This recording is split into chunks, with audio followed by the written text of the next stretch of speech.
வணக்கம் நண்பர்களே, விவேகம் வீப்ளேஸிலிருந்து டாக்டர் ஆனந்தராஜ். இன்றைய காணொளியில் நாம் காண்பிருக்கும் தலைப்பு நாயன்மார்கள். தமிழில் நாயன்மார்கள் யார், எப்படி அவங்க வந்தாங்க, அவருக்கு வேறு என்ன பெயர் இருக்குது அப்படிங்கிறத இந்த காணொளியில் பார்க்க இருக்கின்றோம். நாயன்மார்கள் என்பவர்கள் 63 நபர்கள் ஆவார்கள். இந்த நாயன்மார்கள் யாரை நாயன்மார்கள் அப்படின்னு நினைக்கிறாங்கன்னா, கடவுளுக்கு தொண்டு செய்ய தனது உடல் பொருள் ஆவி அனைத்தையும் ஒப்படைத்து துதித்து பாடல்களால் துதிக்கின்ற நபர்களை தான் நாயன்மார்கள் என்று அழைக்கிறாங்க. இவங்களுக்கு இன்னொரு பேர் இருக்குது, சிவனடியார்கள் அப்படின்னு சொல்லுவாங்க, சைவ அடியார்கள் என்றும் சொல்லுவாங்க.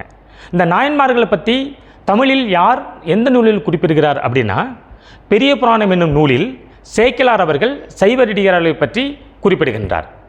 அது எத்தனை நாயன்மார்கள் அப்படி என்று குறிப்பிட்டார் பார்த்தீங்கன்னா, 63 நாயன்மார்கள்.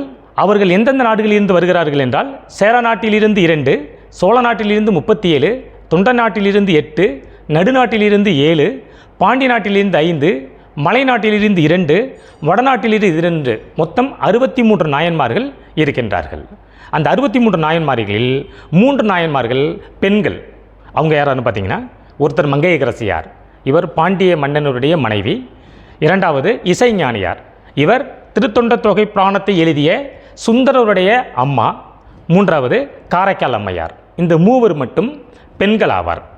இந்த நாயன்மார்களுக்கு திருக்கோவில்கள் எங்கெங்கே இருக்குன்னு பார்த்துக்கிட்டிங்கன்னா, தமிழ்நாட்டில் 58 திருத்தலங்கள் இருக்கிறது.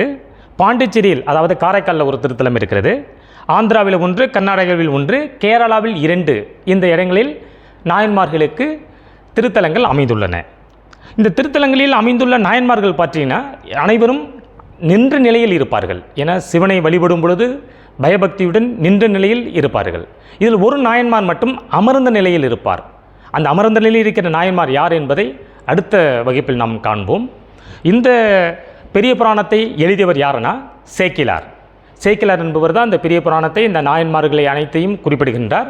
அவர் சுந்தரர் எழுதிய திருத்தொண்ட தொகை என்ற நூலின் அடிமூலமாக கொண்டு பெரிய புராணத்தை இயற்றியிருக்கிறார்.